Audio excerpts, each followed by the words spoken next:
All right, let's graph x plus y equals 7. And so for this one, let's go ahead and get y by itself. So if I get y by itself, I'm going to get y equals what? Negative x. Negative x plus 7. And what kind of equation is this? Linear. Linear. So to graph this, I'm going to use the t-table, although I could use the slope and y-intercept if I wanted to. Let's just go ahead and use the t-table. So let's say x is 0, what's y? 7. 7. If x is, let's say, a negative, or let's say 2. If x is 2, what's y? That becomes negative 2 plus 7? 5. 5. All right, so all I need to graph a line is at least 2 points. So we'll go ahead and plot that point, those 2 points. So 0, 7, and 2, 5. And then I'm going to draw the line. Now remember, when you draw a line, make sure you don't forget about your arrows today. You'll be very upset if you don't draw your arrows. All right, so that's the equation of this line right here, x plus y equals 7. Now let's do the other equation, and let's say the other equation is this. X minus y equal negative 1. X minus y equal negative 1. Now for that one, I'm going to go ahead and get x by itself this time. And the reason, it didn't matter if you got y by itself or x by itself. If you got y by itself, don't forget at the end you have to divide by negative 1, right? So I'm going to get x by itself. So to get x by itself, I'm going to add y to both sides. And do you agree I get x equal y minus 1? Yes or no? Yes. Okay. This time, though, see, x is by itself, so I'm going to plug in for y. So if y is 0, X is negative 1. x is negative 1, because 0 subtract 1 is a negative 1.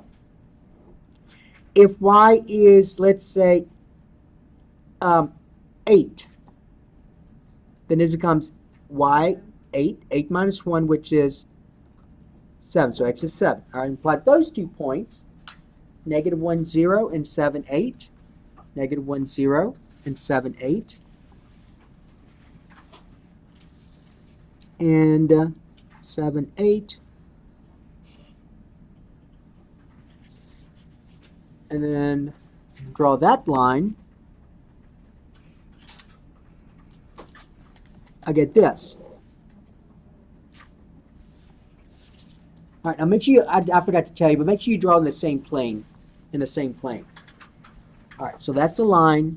X minus y equal negative 1. Okay. All right, now remember when you graph in lines, what is it you're graphing? Solutions. So when I graph this line right here, how many solutions did that line have? An infinite number. All these points right here are solutions to this equation. So if I'm looking at this point right here that I'm pointing to, is that a solution to either equation? No. Because that point doesn't lie on this one, nor does it lie on that one. How many solutions does this equation have? An infinite number, right? Okay, now what we're going to talk about now is idea of systems. Systems. And in this course, we're going to talk about systems of linear equations. In another course, you could talk about systems of quadratic equations, and also where you have a quadratic and a linear. But for us, it'll be systems of linear equations. So let's talk about what a system is. So when you basically are looking at 2 or more equations simultaneously. So if you have 2 or more equations,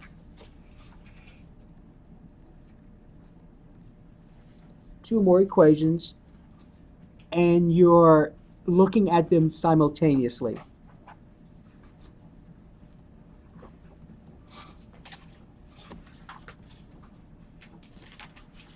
And I can't spell that word, but that will be good. Simultaneously. Looks good to me. Yeah, me too. Although, All right. So here's what I mean by looking at them simultaneously. What you're going to be asked to do is this. You're going to be asked to solve a system. So you'll be asked to solve a system. Now remember, a system, is it just one equation or two or more? Two or more. Everything we've done so far, how many equations have we solved individually so far? When you have to solve an equation, it's just one equation, right? Yes or no? Yes. Okay. So now you're going to be asked to solve a system, which means that you'll be looking at two or more equations. So if I go back over here and I go back and I ask you, how many solutions did this equation right here have? No, infinite number. Yes, thank you. How many solutions did this equation have? An infinite number. So if I'm going to solve this system, because I'm looking at them together, right? Simultaneously. If I'm looking at them simultaneously, of all these solutions that are on this line and all the solutions that are on this line, do they have a solution in common? Yeah. Yes, this one right here. And that's coordinates 3, 4. So this right here would be the solution to the system. This is the solution to the system.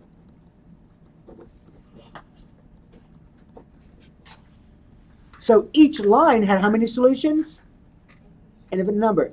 The system has how many solutions? 1. So when you're solving a system of equations, you're finding the point or points that they have in common. That's what you're looking for. So when solving a system, you're looking for the points they have in common. Points or point. So it could be more than one. And it could be more than one. For us, it'll mostly be one, but it could be more than one if you had a quadratic and a linear. Or if you had two quadratics, which we're not going to do quadratics with systems. So points they have in common. Right. So the point they have in common would be a solution to both equations. So this point is a solution to both equations. So if I go back and I look at those equations again, one of them was x plus y equals 7, and the other was x minus y equal negative 1, right? And then the question is this, is 3, 4, is the point 3, 4 a solution to both? Okay, so this x is y, right? So let's check. What's x? 3. What's y? 4. Is 3 plus 4 equal to 7? Yes. Now let's do this one. Is 3 minus 4 equal to negative 1? Yes. So that means then that the point 3, 4 is a solution to the system.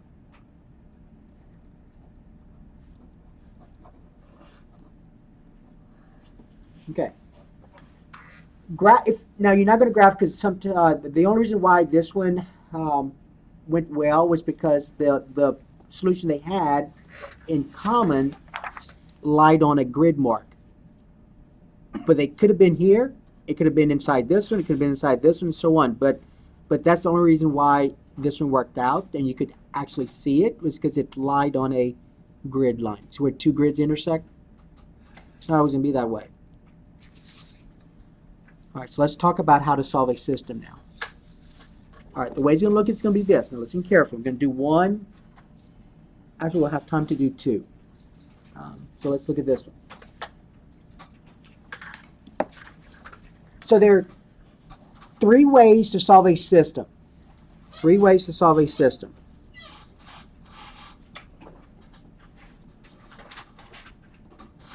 One is by graphing. And when you graph, the solution is where they do what? intersect. The solution is where they intersect. Okay? That's not the best way to do this. Graphing is not the most efficient way. Because again, the points may not lie where the two grid lines intersect. So they may not always be integers. The other two ways which you have to know is substitution. We're going to do that in a little while. And then the third way we'll do next Saturday is the addition elimination method. So substitution and addition let Okay? Substitution, addition, elimination. All right. So let me give you this. Okay, so let's talk about the steps. So the first step 1 says to solve one equation for either x or y. Solve one equation for either x or y. Now substitution is not always the most efficient way either. But if you can do substitution, then do substitution. If you realize that doing a substitution may involve a little bit more than you bargained for, then we're going to do elimination. Okay? So there are two methods you can use, substitution or elimination. You have to know both. You have to know both. The more tools you have, the better you become. Okay, step 1. Step 2 then says substitute that expression from step 1 into the second equation. You're going to see how it plays out when we do one. Step 3, solve the second equation for the given variable. Step 4, plug, it says you, it should be your, plug your solution back into the first equation. And step 5, write your solution as a point. All right, so let's go through the steps. We're going to do that using our same two lines, our same two equations. So, right, equation was this. And guys, the way it's going to look, it'll look like this. So he's going to say solve, and it'll be a brace like this. It'll be a brace, and then I have those two equations. X plus y equals 7. X minus y equal -1. So when you see them, it looks like this, where it says solve. This is a system now, because you have two equations that you're dealing with, and then you have that brace. Now, many times, though, depending on the textbook and my math lab, I don't know if my math lab uses the braces or not. I can't remember. But if they don't, it will say solve the system. So you know it's still a system. All right, so to solve the system, what I want to know is what point is a solution to both at the same time? Notice each one has how many solutions? An infinite number. But the system, if I were to graph it, they would intersect in how many places? One, and that would be the solution. But I'm not asking you to do it by graphing. I'm asking you to use substitution. All right, so here's how you can do substitution. Okay, let's go to step 1. Step 1 says I got to pick one of those equations and solve for either what? X or y. Those two equations, so basically you look at your equation and you ask yourself, if I choose the first equation, can I get one of the variables by itself easily? Yes or no? Yeah. Yes. In fact, I can get x by itself easily, and I can get y by itself easily, right? The second equation, which one would be the easiest to get by itself? X, because that y has a coefficient that's -1. Many of you are going to mess up when you divide by -1, or you may forget to divide by -1. It does not matter which of those two equations I choose, because both of those has at least a variable I can get by itself. All right, so let's go to the first equation then. So step 1. Go to first equation, and which one we're going to get by itself? Which letter? Okay, I'm going to do both ways. I would have hoped, and it's okay for right now if you did, to have realized that if I had gotten x by itself, it would make things a lot easier for me. So, huh? Yeah, if I get x by itself, getting y by itself would have been an issue for some of you when plugging it back in. All right, I'm going to show you. So I'm going to get x by itself. I'm going to get x by itself. So I'm choosing this equation, right? I'm choosing the first equation. We get x by itself. So I get x equal what? 7. Tell me what's right. 7 what? Minus y. Okay, good. Because you have to subtract y. Guys, remember this, right? Minus y minus y. What you do to one side, you do the other. So 7 minus y. Okay. So I did step 1. Step 2 now. So remember, you got to be careful. Which equation did I use for step 1? The first. Step 2. Step 2 says, substitute this expression. When it says expression, it means this right here. Substitute 7 minus y from step 1 into the second equation now. Remember, 7 minus y equaled what letter? What variable? X. So I'm going to go to the second equation. Go to the second equation. Wherever we see the variable x, what do I substitute? 7 minus y. So I'm going to go here. I'm going to substitute into x. Now I'm going to substitute this. So I get 7 minus y. That's x, right? But what else do you see? Minus y equal what? Negative 1.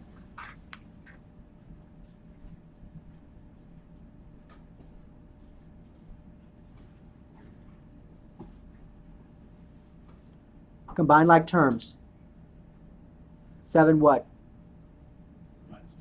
Minus 2y equal negative 1. Subtract 7 from both sides. You got to solve. We're still in step 3 now. Step 3. Solve the second equation for the given variable. What's my given variable? What's my given variable that I'm solving for? Y. So subtract 7. Combine like terms. I get negative 2y equals a negative 8. And how I get y by itself? Yeah. What you do one side, you do the other. So y equals a what? 4. Wasn't that my y value of the solution? What was y right here? 4. Okay? You found y. So y is 4. Okay. Y is 4. Now we got to find x. I better get x. I better get what value for x? 3.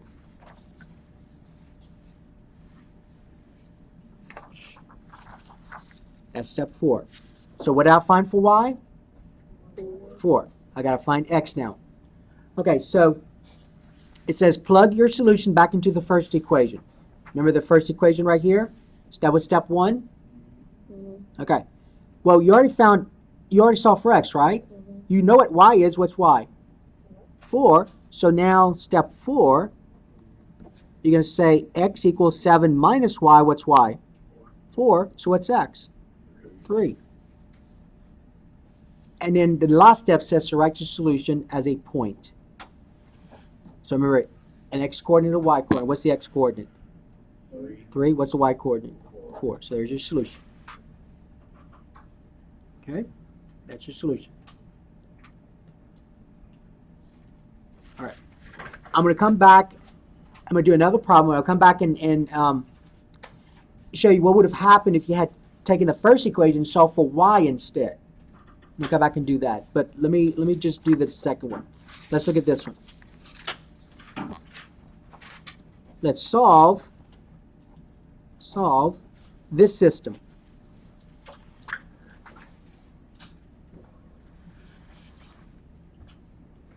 All right, suppose my system is this.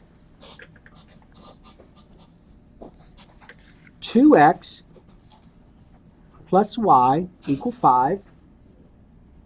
3x plus 2y equal negative 8. 2x plus y equal 5. 3x plus 2y equal negative 8.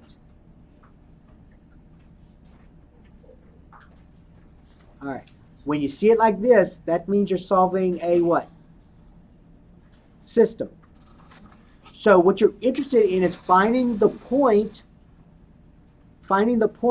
that's a solution to both at the same time. How many solutions does this equation have? Infinite number. How many does this have? Infinite number. For us right now, I need you to say, now guys, there are going to be situations where both equations, and you're going to see this not today but another day, where they have an infinite number of solutions together. Or they could have no solutions. But for us, we're going to have how many solutions? One. I want you to tell me what that is. So there's a point. There is a point that both of those equations share. If you were to graph it, they would intersect at one point. So I need for you to find it. All right, let's do it by substitution. Now here's the process. Step 1 says I got to pick one of those equations and I got to solve for a variable. Which equation do you think would be the easiest to choose? The first one, because you can get what by itself easily? Y. See, if you choose the first one and get x by itself, you would have to divide everything by what? 2. Then you have a fraction. Because you'd say 5 divided by what? 2. You don't want to deal with fractions with substitution. And I wouldn't do the last one either because the second one, because you get x by itself, you'd have to divide everything by what? 3, which means you'd have 2/3 and -8/3, right? Fractions. You don't want to deal with fractions. If I get y by itself, that means I would have to divide by what? 2. And I still have fractions because you have to say 3/2, and this would be a -4, but still, that would be a fraction here. So when choosing an equation, you want to pick the equation in which the coefficient of the variable is what? 1. Coefficient of the variable is 1. If none of them are 1s, like if that was a 7 right here, instead of a 1, you'd want to use you want to use elimination. That's going to be the next one, the next class period. All right, so step 1, which equation are you going to choose? First one. So choose this equation, step 1,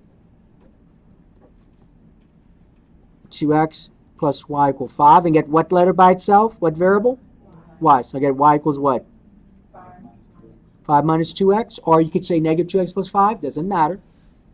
All right, that's step 1. So that would be the equation I would choose. I wouldn't choose the second one at all. Step 2. I take this expression right here, this expression, and I go back to the second equation, and wherever we see the variable y this time, what do I substitute? 5 minus 2x, right here. So see, I'm kind of using an arrow to point to it. So wherever we see the variable y, I plug this in. Now you got to be careful. 3x plus 2 times y, what does that y become? But I got to put that in parentheses.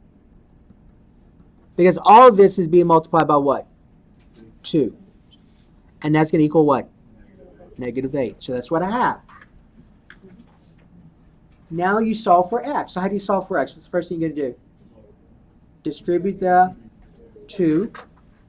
Distribute the 2. So I get 3x plus 10 minus 4x equal -8. Combine like terms. -x plus 10 equal -8. Subtract 10. I get -x equal -18. Now remember, that's negative x, right? -1x. So how do I get x by itself? Divide by -1. So what's my x coordinate of my solution? 18. All right, so that's where I'm at. It's just following the steps. So step 1, I picked the first equation and got y by itself. Step 2 says I substitute this expression into the second equation. So that was step 2 right here. Step 3, that should be step 3 right here. Step 3 says I solve the resulting equation for the variable that I see. What variable do I see? X. Now I got to find which coordinate now? Y. So step 4, here's the best way to solve for y. Go back to the first equation you picked. That's step 1. To go back to step 1, you're trying to find what the value of what variable now? Y. Well, y is already by itself right here, right? Mm-hmm. So you get y equal 5 minus 2 times x. What's x? 18. So that's 5 minus what, 36? So what's my y coordinate? Negative 31. So what's your solution? 18, negative 31? Let's check it. It's very easy to check. Very easy to check. So let's just check this. Because I could have easily made a mistake somewhere. To check, you go back to both of your equations, and where we see the variable x, what do you plug in? 18. Where we see the variable y, what do you plug in? Negative 31. So let's check it. So let's go to the first equation. 2x plus y equal 5. So all you got to do is just make sure that for both of them, the left side equals the right side.